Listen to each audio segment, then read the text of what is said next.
नमस्कार। एक बार फिर से आप सभी का बहुत बहुत स्वागत है परीक्षा वर्ल्ड के इस यूट्यूब चैनल में।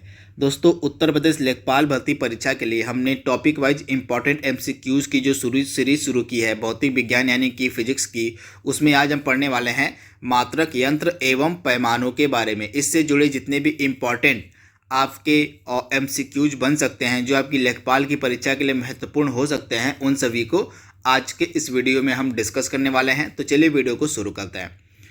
तो पहला प्रश्न आपकी स्क्रीन पर है, सोनार तकनीक का जो प्रयोग है किसके द्वारा किया जाता है? इंपॉर्टेंट है। तो सोनार तकनीक का जो प्रयोग है किया जाता है नौ संचालकों के द्वारा, यानी कि ऑप्शन जो आपका डी है यहाँ पे बिल्कुल सही, नौ संचालकों के द्वारा। तथा सोनार तकनीक के अंतर्गत जो है पराश्रव्य तरंगों का इस्तेमाल होता है। आप याद रखिएगा, सोनार तकनीक के अंतर्गत जो है पराश्रव्य जो तरंगे होती हैं उनका इस्तेमाल होता है। तथा जो सोनार, इसका पूरा नाम क्या होता है? Sound navigation and ragging. क्या होता है? Sound navigation and ragging. तो आप इसे याद रखिएगा, इंपॉर्टेंट है। तथा यह जो सोनार तकनीक है इसकी मदद से डूबी हुई वस्तु की जो वास्तविक स्थिति है उसका पता लगाया जाता है पराश्रव्य तरंगों की मदद से। तो आप इसे याद रखिएगा। अगला प्रश्न यहाँ पे हमारा है, ध्वनि की तीव्रता को हम किससे मापते हैं? तो ध्वनि की तीव्रता जो है आपकी मापी जाती है ऑडियोमीटर की सहायता से, यानी कि ऑप्शन आपका डी यहाँ पे बिल्कुल सही है। ऑडियोमीटर की सहायता से ध्वनि की तीव्रता को मापा जाता है। तो ऑप्शन डी आपका यहाँ पे बिल्कुल सही है। अगला प्रश्न यहाँ पे हमारा है, और एनीमोमीटर से निम्नलिखित में से किसका मापन किया जाता है आपसे पूछा गया है। तो एनीमोमीटर की सहायता से हम जो पवन का वेग होता है, वायु का वेग होता है, उसको हम मापते हैं। यानी कि ऑप्शन जो आपका यहाँ पे जो बी है यहाँ पे बिल्कुल सही है। वायु का वेग या कह लीजिए आप पवन का जो वेग होता है उसको हम एनीमोमीटर की सहायता से मापते हैं। तो ऑप्शन आपका बी यहाँ पे बिल्कुल सही हो जाएगा। वायु की गति निम्नलिखित में से किसके द्वारा नापी जाती है? इंपॉर्टेंट है। तो वायु की जो गति होती है, आप इसे ध्यान दीजिएगा, वायु की जो गति होती है इसको हम मापते हैं एनीमोमीटर की सहायता से। तो ऑप्शन आपका यहाँ पे सी बिल्कुल सही हो जाएगा। एनीमोमीटर की सहायता से वायु की गति को मापा जाता है। तो इंपॉर्टेंट प्रश्न, आप इसे नोट डाउन तो जरूर कर लीजिएगा। अगला इंपॉर्टेंट प्रश्न आपकी स्क्रीन पर है, और पायरोमीटर की सहायता से किसका मापन किया जाता है आपसे पूछा गया है। तो उच्च ताप जो होता है, हाई टेम्परेचर जो होता है आपका, यानी कि उच्च ताप जो होता है उसका जो मापन होता है हम करते हैं पायरोमीटर की सहायता से। यानी कि ऑप्शन आपका डी यहाँ पे बिल्कुल सही है। उच्च ताप का जो मापन होता है पायरोमीटर की सहायता से किया जाता है। तो ऑप्शन आपका जो डी है यहाँ पे बिल्कुल सही हो जाएगा। अगला प्रश्न यहाँ पे हमारा है, वह थर्मामीटर, आपको उस थर्मामीटर का नाम बताना है जो 2000 डिग्री सेल्सियस मापने हेतु उपयुक्त है, उसका नाम बताइए आप। तो उस थर्मामीटर का नाम है जिसके द्वारा जो है आपका 2000 डिग्री सेल्सियस तक का तापमान मापा जा सकता है। तो उस थर्मामीटर को हम क्या कहते हैं? उसको हम कहते हैं पूर्ण विकिरण थर्मामीटर। पूर्ण विकिरण जो आपका थर्मामीटर होता है इसको हम, इसका पूरा नाम होता है पूर्ण विकिरण पायरोमीटर कह लीजिए आप इसको। तो इसको हम कहते हैं पूर्ण विकिरण पायरोमीटर। इसी की सहायता से जो है हम 2000 डिग्री सेल्सियस तक का तापमान माप सकते हैं। तो आप इसे याद रखिएगा, पूर्ण विकिरण पायरोमीटर जो होता है आपका, वह जो होता है अत्यधिक जो उच्च ताप होता है उसको मापने के काम आता है। तो आप इसे याद रखिएगा, पूर्ण विकिरण पायरोमीटर। ऑप्शन बी आपका बिल्कुल सही है। अत्यधिक, जब एकदम हाई टेम्परेचर होता है, एकदम अत्यधिक ताप होता है, उसको जो है हम पूर्ण विकिरण पायरोमीटर की सहायता से मापते हैं। अगला प्रश्न यहाँ पे हमारा है, पाई हरीलियोमीटर का प्रयोग जो निम्न में से किसके नापने के लिए किया जाता है? इंपॉर्टेंट है। तो पाई हीलियोमीटर का जो प्रयोग है यह सोलर रेडिएशन को मापने में किया जाता है। यानी कि ऑप्शन जो आपका यहाँ पे सी है बिल्कुल सही है। जो आपकी सौर विकिरण होती है, जो सोलर रेडिएशन होती है, उसको हम किसकी सहायता से मापते हैं? तो पाई हीलियोमीटर की सहायता से जो है हम सौर विकिरण यानी कि सोलर रेडिएशन को मापते हैं। तो ऑप्शन सी आपका यहाँ पे बिल्कुल सही है। मैनोमीटर के द्वारा निम्नलिखित में से किसका मापन किया जाता है? तो गैसों का जो दाब होता है, आप याद रखिएगा, गैसों का जो दाब होता है हम मापते हैं। तो इस प्रश्न का हमारा राइट आंसर क्या हो जाएगा? गैसों का जो दाब है वह मैनोमीटर की सहायता से मापा जाता है। तो ऑप्शन आपका बी यहाँ पे बिल्कुल सही हो जाएगा। अगला प्रश्न यहाँ पे हमारा है, और इसमें आपको बताना है कि कौन सा ऑप्शन सही सुमेलित नहीं है, इसका जवाब आप दीजिए। तो आइए इसको देख लेते हैं। ओडोमीटर के सामने आपका दिया गया वाहन के पहियों द्वारा तय की गई दूरी मापने का यंत्र। तो यहाँ पे राइट आंसर आपका क्या हो जाएगा, यह आपका तो बिल्कुल सुमेलित है, यानी कि ओडोमीटर का जो इस्तेमाल है वाहन के पहियों द्वारा तय की गई दूरी को मापने के लिए किया जाता है, तो बिल्कुल सही है।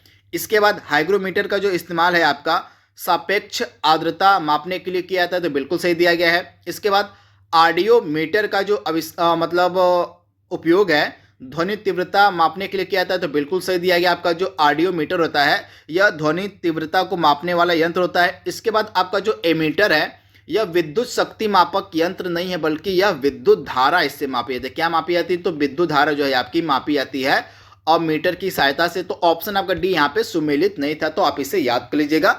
एमीटर जो है एमीटर की सहायता से विद्युत धारा को मापा जाता है, तो आप इसे याद रखिएगा। वायुमंडलीय दाब को मापने में किस यंत्र का उपयोग होता है, तो वायुमंडलीय दाब को मापने में जो है आपका किसका हम उपयोग करते हैं, तो आप इसे याद रखिएगा। जो आपका वायुमंडलीय दाब होता है उसको मापते हैं बैरोमीटर की सहायता से, यानी कि ऑप्शन आपका जो सी है यहाँ पे बिल्कुल सही हो जाएगा। बैरोमीटर की सहायता से वायुमंडलीय दाब को मापा जाता है, तो आप इसे याद रखिएगा, इंपॉर्टेंट है।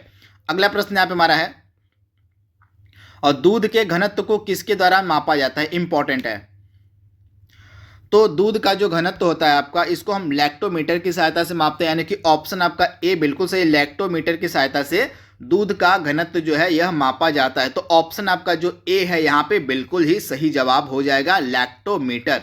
इसके बाद अगला प्रश्न यहाँ पे हमारा है, वायुमंडल की जो सापेक्ष आर्द्रता होती है इसको हम किसकी सहायता से मापते हैं, तो वायुमंडल की जो सापेक्ष आर्द्रता होती है इसको मापते हैं हाइग्रोमीटर की सहायता से, यानी कि ऑप्शन आपका जो सी है यहाँ पे बिल्कुल सही हो जाएगा।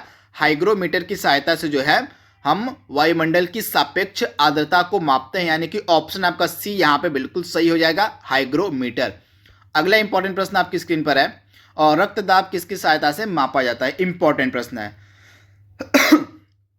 तो रक्त का जो दाब होता है ये हम किसकी सहायता से मापते हैं, तो स्फिग्नोमैनोमीटर, यानी कि जो आपका ब्लड प्रेशर होता है, रक्त का दाब होता है, इसको हम स्फिग्नोमैनोमीटर की सहायता से मापते हैं। तो ऑप्शन जो आपका यहाँ पे सी है वह बिल्कुल सही जवाब हो जाएगा, स्फिग्नोमैनोमीटर। इसका नाम शुद्ध होता है स्फिग्नोमैनोमीटर, यानी कि ऑप्शन आपका जो सी है यहाँ पे बिल्कुल सही हो जाएगा।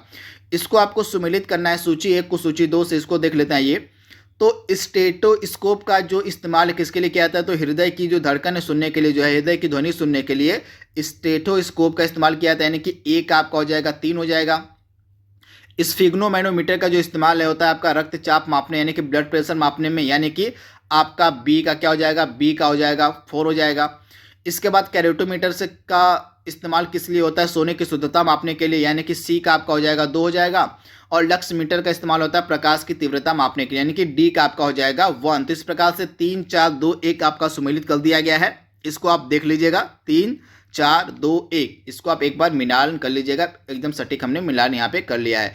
तो जितने भी मैं यहाँ पे मापक यंत्र और पैमाने बताते चल रहा हूँ इनको आप याद रख लीजिएगा, क्योंकि यहाँ से प्रश्न डेफिनेटली प्रत्येक वर्ष एग्जाम में पूछे जाते हैं। अगला इंपॉर्टेंट प्रश्न आपकी स्क्रीन पर है, भूकंप की तीव्रता का मापन किसकी सहायता से किया जाता है, तो भूकंप की तीव्रता का जो मापन है ये हम करते हैं किसकी सहायता से, रिएक्टर पैमाने पर जो है भूकंप की तीव्रता का मापन किया जाता है। तो ऑप्शन आपका जो ए है यहाँ पे बिल्कुल सही, रिएक्टर पैमाने पर जो है भूकंप की तीव्रता का मापन किया जाता है। अगला प्रश्न यहाँ पे हमारा है, निम्नलिखित में से कौन सुमेलित नहीं है, इंपॉर्टेंट प्रश्न है। तो आइए देख लेते हैं, यहाँ पे सेल्सियस का संबंध किससे है, तो इसमें आपका जो सेल्सियस है इसका संबंध आपका होता है ताप से, तो यहाँ पे आपका बिल्कुल सही दिया गया है। RH गुणक का संबंध आपका रक्त से होता है, ब्लड से होता है, बिल्कुल सही दिया गया है। किलोवाट आवर का संबंध आपका विद्युत से होता है, यानी कि पावर से होता है, यानी सॉरी यहाँ पे इलेक्ट्रिसिटी से होता है, तो यह बिल्कुल सही आपका दिया गया, विद्युत सही है। लेकिन आपका जो रिएक्टर पैमाना है इसका संबंध आर्द्रता से ना होकर भूकंप से होता है, भूकंप की जो तीव्रता होती है वो रिएक्टर पैमाने पर मापी जाती है। तो इस प्रकार से आपका ऑप्शन डी जो था सुमेलित नहीं था, रिएक्टर पैमाने का संबंध यहाँ पर भूकंप की तीव्रता से होना चाहिए था। अगला प्रश्न यहाँ पर हमारा है, और ताप के निम्नलिखित में से किस पैमाने का मान ऋणात्मक नहीं होता, इंपॉर्टेंट प्रश्न है। तो ताप के जितने भी पैमाने होते हैं, जैसे सेल्सियस हो गया, फ़ारेनहाइट हो गया या रीयूमर हो गया, इनका मान जो है ऋणात्मक हो सकता है, परंतु केल्विन का जो मान है वह ऋणात्मक नहीं हो सकता। तो ऑप्शन आपका बी यहाँ पे बिल्कुल सही है, केल्विन का जो मान है वह ऋणात्मक नहीं हो सकता है। अगला प्रश्न यहाँ पे हमारा है, रडार उपयोग में लाया जाता है किस लिए? तो रडार का इस्तेमाल हम किस लिए करते हैं? तो आपका जो रडार है इसमें रेडियो तरंगों की रेडियो तरंगों की सहायता से वस्तुओं की स्थिति का पता लगाया जाता है। तो आप इसे याद रखिएगा, रडार की सहायता से रडार के द्वारा जो है रेडियो तरंगों की सहायता से वस्तुओं की वास्तविक स्थिति का पता लगाया जाता है। तो आप इसे याद रखिएगा, ऑप्शन जो आपका यहाँ पे बी है बिल्कुल सही हो जाएगा। आप इसे याद कर लीजिएगा, इंपॉर्टेंट प्रश्न है। अगला प्रश्न यहाँ पे हमारा है, इसमें सूची 1 को सूची 2 से आपको सम्मिलित करना है। तो फैदोमीटर का संबंध आपका किससे हो जाएगा? तो सागर की गहराई मापने का जो यंत्र होता है उसको हम कहते हैं फैदोमीटर, यानी कि ऑप्शन ए का आपका 2 हो जाएगा। एंडोस्कोप का संबंध किससे होता है? शरीर के आंतरिक अंगों के निरीक्षण से होता है, यानी कि आपका बी का हो जाएगा 1 हो जाएगा। इसके बाद क्रेक्सोस्कोप जो होता है यह पौधों की वृद्धि को मापने वाला एक उपकरण होता है, यानी कि आपका सी का हो जाएगा 4 हो जाएगा। और इसके बाद कार्डियोग्राफ क्या होता है? कार्डियोग्राफ के द्वारा हृदय गति को रिकॉर्ड किया जाता है। तो आप इसे याद रखिएगा, डी का आपका हो जाएगा 3, यानी कि 2 1 4 3 इस प्रकार से आपका सही सुमेलन हो गया है। इसको आप देख लीजिएगा। अगला प्रश्न यहाँ पे हमारा है, इसमें से आपको बताना है कि कौन सा सुमेलित नहीं है। तो इसमें से आपका कौन सा सुमेलित नहीं है देख लेते हैं। मैनोमीटर का संबंध होता है दाब मापने से, यानी कि बिल्कुल सही है। दाब से संबंधित आपका गैसों का जो दाब होता है वो मैनोमीटर की सहायता से मापा जाता है। इसके बाद कार्बोरेटर का संबंध आपका होता है आंतरिक दहन इंजन से, बिल्कुल सही है।